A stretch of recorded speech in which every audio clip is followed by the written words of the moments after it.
Hello guys, welcome back to RS studio. நம்ம இன்னைக்கான வீடியோட இன்னைக்கு சங்கர் அவருடைய இயக்கத்தில் ஆண்டவர் நடிப்பில் வெளிவந்த இந்தியன் பார்ட் 2 இந்த படம் எப்படி இருக்கு, படத்தோட ஸ்டோரி என்னவா கொடுத்துருக்காங்க, ட்ரெய்லரில் பார்த்ததுக்கும் நான் படம் பார்க்கும்போது எனக்கு எப்படி தோணுச்சு அப்படின்றத டீட்டெயிலாக பார்க்க போகிறோம். முதல்ல இந்தியன் படத்துடைய பாகம் 1 அப்போ 90s வெளியிட்டாங்க இல்லையா, ஸோ அதோடைய ஒரு கண்டினியூஷன் மாதிரி தான் படத்தில் கொடுத்துருந்தாங்க. போனீங்கன்னா ஒரு 1000 ரூபாய் செலன் கட்டிட்டு வாங்கிட்டு போங்க. ஏற்கனவே 90s வெளிவந்த இந்தியன் படத்துடைய ஒரு கண்டினியூஷன் லஞ்ச ஒழிப்பு அப்படின்னு இருக்கு இல்லையா, அதை எப்படி 2K காலகட்டத்தில் ஒரு யூடியூப் சேனல் மூலயமா லஞ்சத்தை ஒழிக்கலாம் அப்படின்றதுக்காக சித்தார்த் யூடியூப் சேனல் வச்சிருக்காருங்க. அதுக்கு சப்போர்ட்டா ஜெகன் மற்றும் பிரியா பவானி சங்கர் ஹெல்ப் பண்றாங்க. கூடவே பிரியங்கா இன்னொருத்தவங்க ரகுல் பிரீக்ஷனும் இந்த ஸ்டோரியில டிராவல் வராங்கன்னு வச்சுக்கோங்களேன். அதுக்கப்புறம் தான் ஒரு தாய்லாந்து அப்படின்ற ஒரு கண்ட்ரியில இருக்கக்கூடிய படத்துடைய மெயினான ஒரு கதாநாயகன் லஞ்சம் ஒழிக்கணும் அப்படின்னு ரொம்ப வருஷமா காத்துட்டு இருக்கக்கூடிய ஒரு நபர் எப்படி இந்தியாவில் சொசைட்டி போயிட்டு இருக்குன்றத டெக்னாலஜி மூலயமா பயன்படுத்தி சோசியல் மீடியாவில் பார்த்துட்டு இருக்கக்கூடிய மெயினான ஒரு கதாநாயகன் கம் பேக் இந்தியன் அப்படின்னு சொல்லிட்டு இந்தியாவுக்குள்ள என்ட்ரி ஆனதுக்கப்புறம் என்ன நடக்குது அப்படின்றதான் இந்த படத்துடைய என்டையர் ஸ்டோரி. முதல்ல ஒரு படத்தை தியேட்டர்ல போய் பார்க்குறோம் அப்படின்னா எந்த ஒரு எதிர்பார்ப்பும் எக்ஸ்பெக்டேஷன் இல்லாம படத்தை போய் பார்க்கணும்.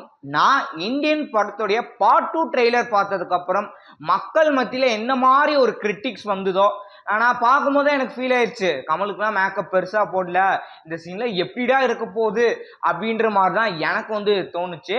அந்த மாதிரியான காட்சிகள் எல்லாமே நம்ம சங்கர் சார் படங்களை ஏற்கனவே வெளிவந்த படங்களை ரெஃபரன்ஸ் மாதிரி கொடுத்துருப்பாங்க. எப்படி ஒர்க் ஆயிருக்கு அப்படின்னு பார்த்தீங்கன்னா பல காட்சிகள் இந்த ஐ படம் இந்திரன் படத்தை மெயினாக ஒரு ரெஃபரன்ஸ் பண்ணி எடுத்த காட்சி எல்லாமே டைரக்டர் சங்கர் சொதப்பியிருக்காரு.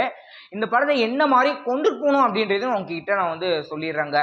நண்பன் படம் எடுத்துக்கிட்டிங்கன்னா விஜய் அவர்கள் நடிச்சிருந்தாரு.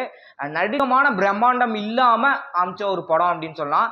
அஸ்கஸ்கு லைமோ பாடல் இன்னும் கேட்டாலும் எல்லாரும் பிடிக்கிற மாதிரியான ஒரு பாட்டாக இருக்கும். அதே மாதிரி இன்னொரு செகண்ட் ஹாஃப்ல ஒரு குத்து பாட்டு கூட இருக்குங்க, அதை கூட விட்டு தள்ளுங்க. இந்த அஸ்கஸ்கு லைமோ பாட்டு தான் அவ்வளோ கலர்ஃபுல்லாக ஒரு பியூட்டிஃபுல்லான ஒரு செட்டப்ல ஒரு சங்கருடைய பிரம்மாண்டம் அப்படின்னா இப்படிதான் இருக்கும் அப்படின்ற லெவல்ல எடுத்திருப்பாரு. அந்த படம் மாதிரி இந்த படத்தை நான் பார்த்தேன் அப்படின்னு தான் சொல்லணும். ஆக்ஷன்லாம் நான் இதில் பார்க்கலங்க. என் நண்பன்லேயே ஆக்ஷன்லாம் பெருசாக இருக்காது. அவமானப்படுற மாதிரி காட்சி நண்பன் படத்தில் இருக்கும்.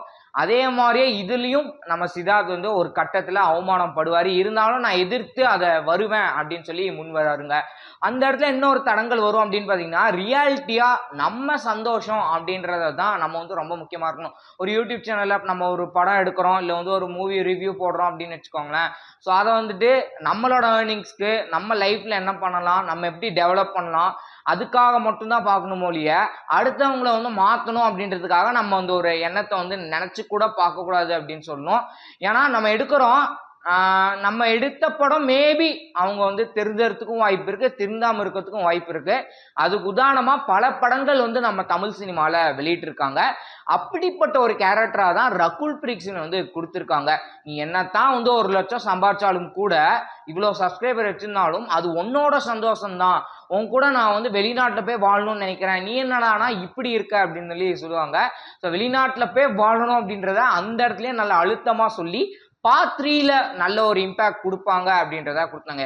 இது வரைக்கும் ஓகே. அதுக்கப்புறம் தேவையில்லாம ஆக்ஷன் டாக் சீன்ஸு, ஐ படத்தை ரெஃபரன்ஸ் கொடுக்குறேன், இந்திரன் படத்தை ரெஃபரன்ஸ் கொடுக்குறேன்னு சும்மா பழைய படத்தை அவ்வளோ சூப்பராக எடுத்த 2 படத்தையும் கண்டிப்பா சங்கர் இந்த படத்துல சொதப்பியிருக்காரு அப்படின்றதுல எந்த விதமான மாற்று கருத்துமே கிடையாது.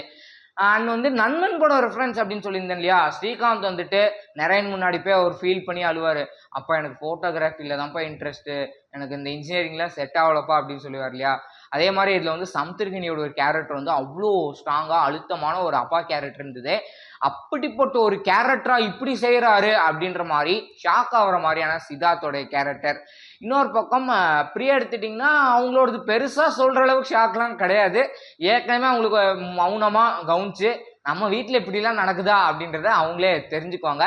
அதனால நடக்கக்கூடிய பிரிவுகள், அதை வச்சு எப்படி இந்தியன் தாத்தாவை பார்க்குறாங்க அப்படின்ற வரைக்கும் சித்தார்த்தோட கேரக்டருக்கும் இனிமேல் இந்தியன் தாத்தா அப்படின்னா ஒரு எப்படிப்பட்ட ஒரு கேரக்டர்னு 90ஸ்ல நம்ம எப்படி பார்த்தோமோ அந்த ஒரு இம்பேக்ட் இந்தியன் பார்ட் 3ல கொடுப்பாங்கன்றதுக்கு ஒரு டீசரை கொடுத்ததுனால தான் சங்கர்ரா அப்படின்ற அளவுக்கு எனக்கு ஃபீல் ஆச்சு. நான் சங்கரா இருக்கிறதுல பாராட்டு ரொம்ப சந்தோஷப்படுறேன் அப்படின்னு சொல்லி.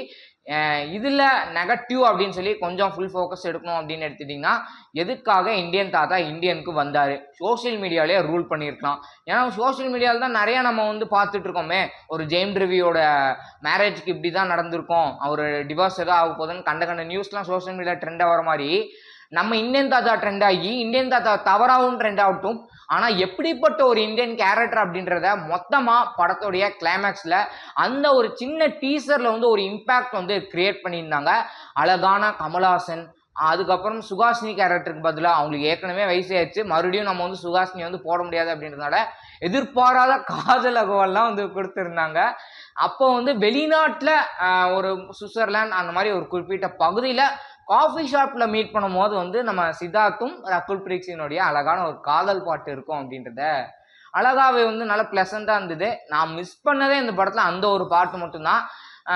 இன்னும் கொஞ்சம் நெகட்டிவ் இருக்குங்க. அதில் சொல்கிறதுனா கதர் ஓடுறான் பாடல் வந்து இந்த படத்துக்கு ஏற்ற மாதிரி லிரிக் இருக்குது. அதே மாதிரி கம்பேக் இண்டியனும் லிரிக் ஏற்ற மாதிரி இருந்தது. கம்பேக் இண்டியன் ஓகேவா கொடுத்துருந்தாங்க.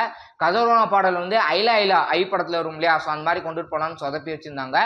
அண்ட் பொதுவாகவே இந்த சினிமாவில் வந்துட்டு ரொம்ப மோசமாக ஒரு லேடியை காமிக்கணும் அப்படின்றதுலாம் எனக்கு பர்சனலாக பிடிக்காது. பட் மற்ற டைரக்டர் அவங்க பர்சனல் லைஃப்பில் எந்த விதமான ப்ராப்ளமும் வராமல் ஒரு சினிமாவை மட்டும் பார்க்குறாங்க அப்படின்ற ஒரு சர்டன் பர்சன் இருப்பாங்க இல்லையா, ஸோ அதுக்கேற்ற மாதிரி அந்த ஒரு கிளாமரான ஒரு சாங்கை வந்து அழகாக அந்த ஒரு பேக்ரவுண்டில் ஒரு தாய்லாண்டில் வந்து இப்படிப்பட்ட ஒரு பிளேஸில் நான் போய் எடுப்பேன், ஒரு அந்த பிளேஸில் வந்து தடை செய்யப்பட்ட பகுதியிலே எப்படியாவது கஷ்டப்பட்டு பர்மிஷன் வாங்கி எடுக்கணும் அப்படின்னு சொல்லி ஒரு அழகான ஒரு மாடல் ஷூட் வந்து இந்த படத்தில் கொடுத்துனாங்க. அது வேணால் நம்மளுக்கு ஐ படம் வந்து ஞாபகப்படுத்த மாதிரி இருந்தது. மற்றபடி இந்த ஐலா பாட்டெலாம் வந்து ஞாபகப்படுத்துற மாதிரி இருக்காதுங்க. ஸோ கண்டிப்பாக இந்தியன் பார்ட் 3 2025 வந்து 90s வெளிவந்த படம் மாதிரி ஒரு இம்பேக்ட் கொடுக்க வாய்ப்பு இருக்குது.